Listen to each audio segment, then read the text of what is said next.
So these are the last 2 lines of page 45.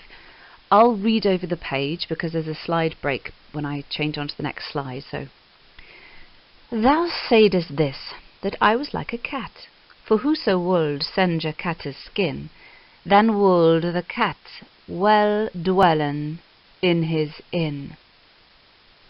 And if the cat's skin be slick and gay, she will not dwell in house half a day, but forth she will ere any day be dawned, to show her skin and goon a cat wode. Okay, so let's go on. I'm going to go over the page. So you said this, that I was like a cat. For if anyone singes a cat's skin, then the cat will happily dwell in his own house. And if the cat's skin is attractive and lovely, the cat won't dwell in the house for even half a day, but forth she'll go out before the day is dawned, and she'll show her skin off and go caterwauling, i.e. looking for a mate. And this is really an unpleasant image, but again the idea of women as animals. Women are like cats. If they look attractive, they will go out and enjoy themselves. If they've been singed, if they've been burnt, they will remain in their own house. If the cat's skin is lovely and attractive, she'll go out all the time. She won't even stay in the house for half a day, but forth she'll go before the day is dawned to show herself off and go looking for a mate. It's very unpleasant. It's very unpleasant. The idea of give a woman a new dress and she'll be off on the tiles just like any cat. This is to say, if I be gay, sir, shrew, you scoundrel, I will run out my borel for to show. That is to say, if I am well dressed, you shrew, I will run out, even in my rough cloth, to show. So the idea, she's very clearly saying that it won't make any difference to her. There's this verbal assault that she's used on her husbands. I've put it across the top of the page. And these are kind of insults to all women, but also this is the stereotype of a henpecked husband, which was rich in medieval literature, so the idea of a henpecked husband. And she is doing that, of course. But the idea that women trying to keep a woman in won't work. It's misogynist, but of course she's saying it won't work with her. Sir, old fool, what helpeth thee to spy? So again that image that we saw on line 316. What helpeth of me to inquire or spy in? 316, cross-reference to here. Why it doesn't help you to spy on me. Though thou pray Argus with his 100 yen to be my ward of course, and he can best, in faith he shall not keep me, but me lest. Yet could I make his bird, so moot I thee. Okay, sir, you old fool, what does it help you to spy on me? Even if you were like the Argus, who was a 100-eyed creature who guarded the gods. Even if you were like Argus with his 100 eyes, to be my bodyguard, as he knows best, in faith, you, or Argus, or a bodyguard, shall not keep me, unless it pleases me, but me lest. So spying on me won't work, even if you had 100 eyes and you wanted to be my bodyguard. You won't keep me unless it pleases me. Yet could I deceive him, yet could I make his bird, I could deceive him, you had better believe me. I can outwit him, you'd better believe me. Thou saidest eke that there been thingers 3, the which thingens trouble all this earth, and that no wight may endure the firth. O leave, so shrew, Jesu shorten thy life. Yet preachest thou, and sayest, an hateful wife, ye reckoned is for one of these mischances, being there none other manner resemblances, that ye may liken your parable to, but if a silly wife be one of thou. Okay, so let's go through this. I'll report this I'll go through it in modern English, I think. You said that there are three things which trouble all this earth, and that no one can endure the fourth. Oh, sir, scoundrel, Jesus shorten your life. Yet that you preach, and you say a hateful wife is reckoned as one of these misfortunes. There are three things that trouble the earth, and a wife is one of them. So that's the idea. So, and then being there none other manner resemblances, that you may liken your parables to, but if silly wife be one of those. So are there no other sorts of comparisons that you can use in your sayings without a poor wife being one of them? Can't you think of any other sort of comparison to make, almost to kind of say, can you not do anything else than make wives the butt of your jokes, or to make the wives your complaint, your parable, your story about a silly is poor? So you say that there are three things that trouble the earth. They're so bad that there couldn't even be a fourth. Jesus shorten your life. Can't you think of any other comparison to make except to make your parables about poor wives being one of them? And then we've got ideas of women being like fire. And we had this earlier in the prologue as well, the idea of fire and flax together. So that continues. I'm just looking back at it. I'll probably point it out in lesson. But the idea of you can't put fire and flax together.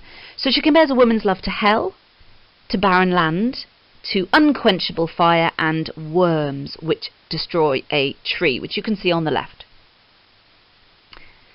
Thou likenest eke, you liken women also, yeah, so eke is also. You likenest eke woman's love to hell, to barren land, their water may not dwell. Thou likenest also to wildfire, the more it burneth, the more it hath desire, to consume everything that brent will be.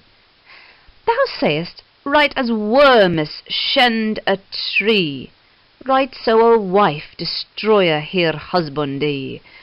This know they that been to wives bond. Okay, so you liken a woman to hell, to barren land, so land where nothing will grow, where water will not stay, well, water won't be. You liken it to unquenchable fire. The more it burns, the more it has desire to consume everything that will be burnt. You say that women are like worms that destroy a tree. And that is how a wife destroys her husband, or right so a wife destroys her husband. This know they that to wives have been bound. So you know this if you've been bound to a wife. The worms destroying a tree. Some of the commentaries that I've read have suggested this worms means serpent, an allusion to Eve in the Garden of Eden. That worms can also mean a serpent, the idea of a woman being the destroyer. And the idea that this speech is that this is what she's heard from her husbands, all of the things she's been talking about since now we did say this in lesson 235. This is what she said and they said. So since 235 she's been talking about her accusations against her husbands, what they said to her and what she said to them. That's what we've had for the last 130 lines or so. And she's saying, this I firmly swore to my husband. So she now goes on to talk about them in their drunkenness. And I'll come back to these last 3 lines of this page on the next slide. So you'll need to make notes of these outside your book, because you'll need to come back to this. This is context, really important context for you to use. And these lines are so key, lines 371 to 5, and some of the images that I talk about in here. The wife is keen to point out her horoscope, as she did when she talked about her being influenced by Mars, the god of war. And she uses the word war for her relationship with her old spouses. She also compares women to wildfire, line 373, which links to earlier when she said it was for peril is both fire and toward the assemble. So the idea that to bring men and women together is like to bring fire and flax together. It will burn. So it's dangerous to bring fire and flax together. Actually, in most anti-feminine writings, the image of a woman as fire was prevalent. In etymology, which means, of course, study of language, it was an encyclopedia by Isidore of Seville, published between 600 and 625. He claimed that the name female came from the Greek word phos, meaning burning force. This is a quotation from etymology. Because of the intensity of her desire. For females are more lustful than males in both humans and animals. And St. Jerome said much the same thing. The love of any woman, not just the whore or adulteress, is always insatiable. If you attempt to put it out, it will only burst into flame again. If you feed the fire, it will soon be in need once more. So the images of women in hell and women in fire are two key images throughout the prologue and tale. And these lines that we've looked at are key to considering anti-woman ideas. Really important to remember the ideas of woman and hell. Also, because as I'm going to talk about later in this presentation, by the end of the tale, this image is reworked. So she imagines speaking to other pilgrims, lordings, the other pilgrims. And what's interesting is how might the fellow pilgrims react? It's intriguing how she doesn't really invite their response very often. But at this stage, she enjoys boasting about her behaviour. She makes bold statements. She enjoys self-justification.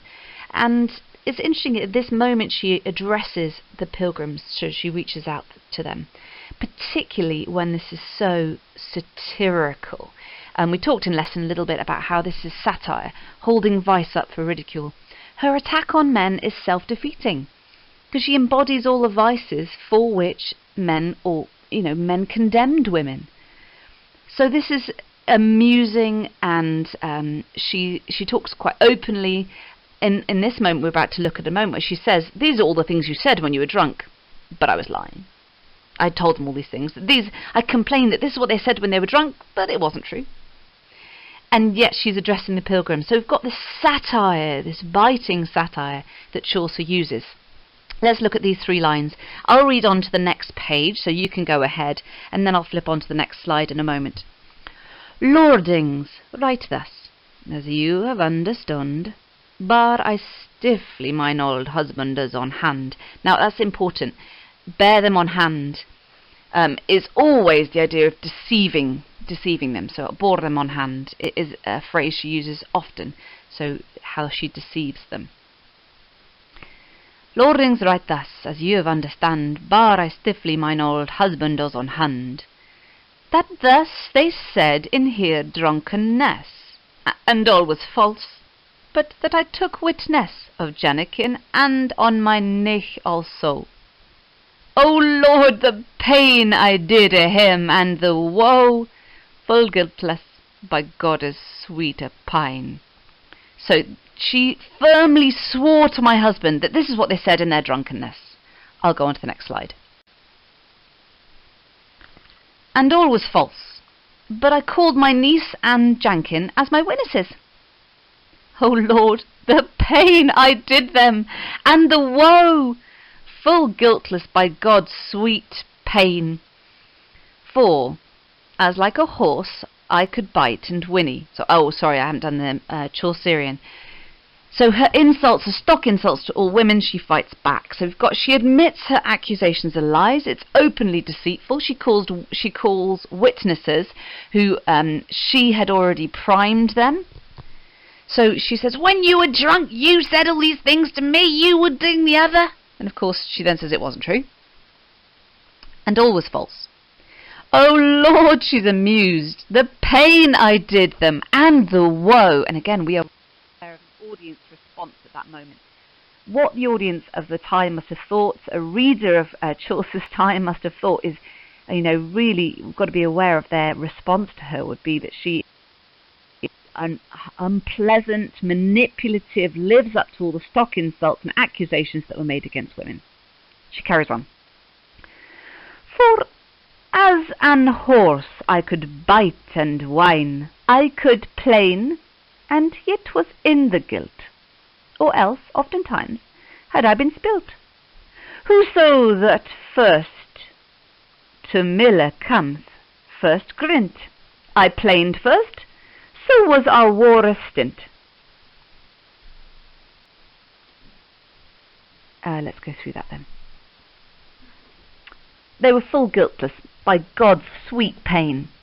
For, like a horse, I could bite and whinny. So again, she dehumanizes herself to be like an animal. I could complain, and yet I was in the wrong. Yet I was in the guilt. Otherwise, I would have been ruined. So she gives this suggestion that you should attack first, because then you'll win the war. She then says, the first who comes to the mill grinds first. Whoever comes to the mill first grinds. So I complained first, so was our war ended. So this is astonishing, really, really shocking. I could complain, bite and whinny, so I could be like a horse. I could complain even though I was in the wrong. Otherwise, I would have been ruined, because we all know whoever comes to the mill first grinds first. I complained first, so was our war stint stopped. And then, of course, she goes on to say, they were full glad to excuse him blithe, of thing of which they never guiltier live. The wenches would I bear hem on hond, when that for sick, as this might they stond. Okay, so they were very glad to excuse themselves quickly of things they were never guilty of in their lives. I accuse them of wenches. I falsely accuse them, bearing him on hond, falsely accuse them of having mistresses, when they were so sick they could hardly stand. So you've got mistresses, you, etc., you've done the other things. I was so busy accusing them. They were so busy excusing themselves of things they weren't even guilty of in their entire lives, when they were so sick they could hardly stand. And in a moment we're going to carry on. But it's really, really shocking.